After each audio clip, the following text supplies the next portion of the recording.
This is Jane. Like you, she is at age, but still very happy. But like you, Jane struggles with sleeping. She has problems falling asleep every single night. It frustrates Jane that she does not know why she has sleeping problems, so she goes to her doctor. Her doctor wants to prescribe sleep medication, but she does not agree with another pill, especially because it comes with side effects like an increased fall risk. But what other options does she have? First, the doctor explains a bit about sleeping patterns in general. As a baby, we have a polycyclic sleep pattern. Babies sleep 14 to 16 hours a day. This polycyclic pattern shifts to a biphasic pattern at the preschool age to a monocyclic pattern in young adults. By the time we are retired, our body has more difficulties with resting, even though the amount of rest we need does not change.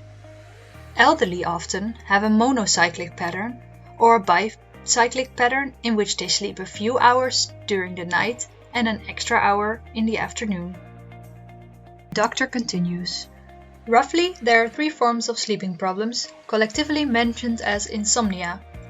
These 3 problems are difficulties with falling asleep, waking up during the night, and waking up early in the morning. The doctor explains that for falling asleep, a hormone called melatonin is important. When we are young, our body easily produces melatonin, and as you can see in this graph, it shows a clear peak. As people age, their body does not produce that peak anymore. Melatonin is formed as a response to natural bright light exposure, which is why going outside every day is super important.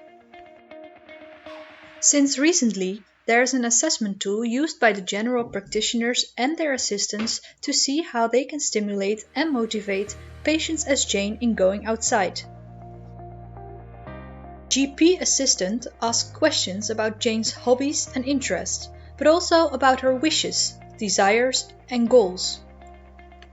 She finds out that Jane likes to knit a lot, and instead of doing this inside on her couch, the GP assistant manages to find a volunteer that walks Jane to the knitting cafe just 20 minutes from her house. Jane didn't know a knitting cafe existed and gets started right away. This intervention program, called Going Outside, Sleeping Inside, focuses on patients as Jane who struggle from a long sleep onset latency. Besides Jane's knitting cafe, there are tons of other activities that can be offered to elderly to motivate, support, and guide them into a higher melatonin levels and a decreased sleep onset latency. Nowadays, Jane goes outside every day and quickly sleeps in at night.